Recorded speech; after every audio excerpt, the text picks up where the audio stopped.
So, what about the signs for sexual abuse? That's a good one.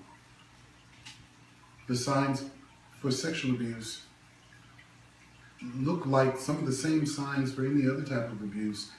Children, adults, they just don't function the same once they've been abused.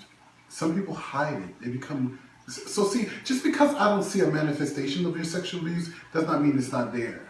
So you hide things because abuse forces you now to hide stuff. You don't want people to know because of how they're going to feel about you being abused sexually. Yeah, your parents can abuse you physically, but it's a different type of response that people get when you say I was sexually abused. So your mom hit you. Oh, everybody's mom hit them. Yeah, my mama beat me too. Blah, blah, blah, blah, blah. Oh, your mother did what? Your uncle did what? Oh, what happened to you? And so in certain circles, it might seem like it's the norm. Yeah, we were all sexually abused as kids. That's why we're all this or we're all that or we're all the other. That's not necessarily true. And so sexual abuse looks different ways. In some kids, they decline in health, their attention span. They develop psychological problems. They become split personalities. Their grades fall in school. They don't want to participate. They're not present anymore. They show up to school, but they're not present. They start to become dark. They don't want to be bothered. They shut themselves off from the world. They learn coping skills that the average kid wouldn't have to learn. They learn how to use the power of their imagination. So when I'm being abused, I use my imagination faculty to disappear, to go somewhere else, to become someone else. And different people have different views about sexual abuse and the signs and how do you tell if someone's been sexually abused. And sometimes you can't tell. They may act out sexually. They may exhibit behaviors and you go, where did you learn that from? And then it comes out that way. Sometimes they never do. And they grow up and be 40 years old before they tell somebody that, you know what, you never liked so-and-so. Why? Well, I'm 40 now. And then, some people wait till people die. Well, he's dead. I can tell the world now what he did to me. Now people are like, you sexually abused me. I don't believe you. So I don't tell anybody. Or when you go to your parents and say, this is what happened, they slap you. Really? I just told you what somebody did to me. And your response to this is not to hold me and love me and embrace me, but to hit me in my mouth, tell me, you don't know about that. What? Or the fear that, oh my God, what is going to happen if this happens or that happens? Or one party may not be aware that they're being abused. So an older brother abuses his younger brother sexually, but the younger brother doesn't see it as sexual abuse, didn't even know that that's what was going on. But if they get caught, the parents beat the hell out of both of them, not even once going, let's sit down, let's find out what's going on. What is this about? What started this? When did this happen? And how does getting the shit beat out of you help you through this process?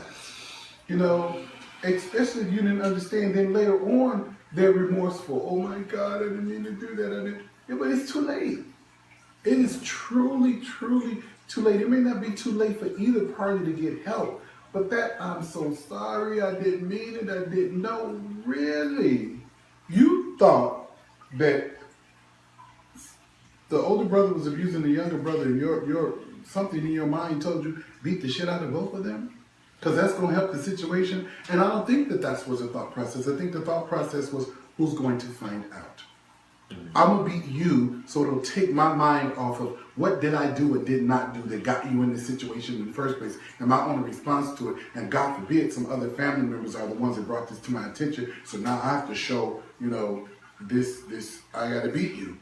So they know that I don't tolerate this. I don't support this. This was not of my doing. Men often freak out when their sons are gay because they feel like, oh, it must have been something I did for myself. It's not about you. Okay. So this sexual abuse is really interesting aspect of someone's life, because sometimes people block it out until something triggers it.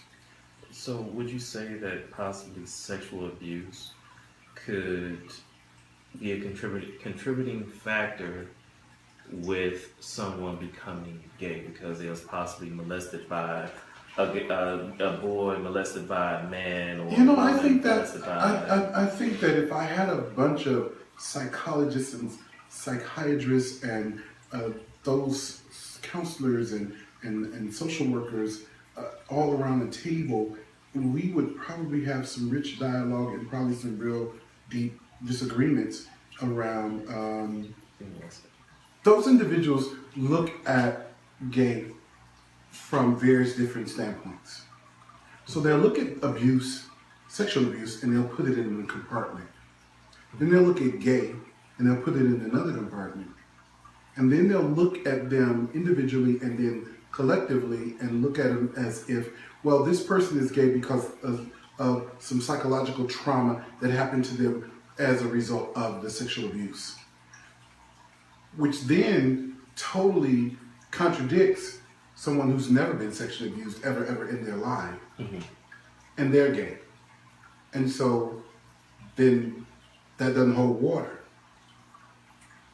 toward the other mindset that, see, the reason they're gay is because they were abused as a child or in jail or as a teenager or as an adult, and so some trauma happened, and so now they're where they are.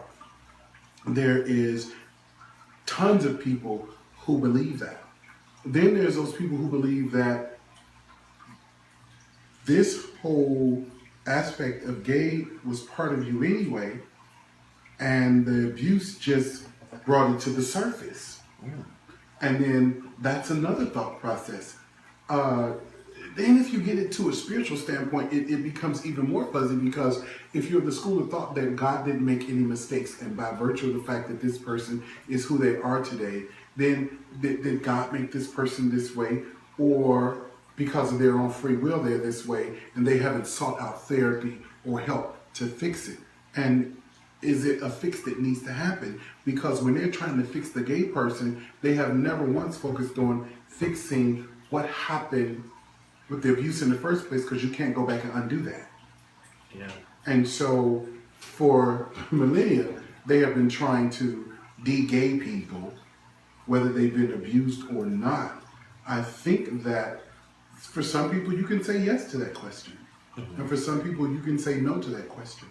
And then for some people, that yes on this end of the spectrum and no on this end of the spectrum is very gray in the middle, because people do exhibit behaviors for different reasons and at different times in their lives. And there's a lot of people that will tell you they were never abused, never touched, nothing ever happened to them, and they're gay because this is who they are. And then those psychologists and psychiatrists and some of those people with alphabets behind their name would still say something psychological is going on with you because there's no such thing as gay. Okay.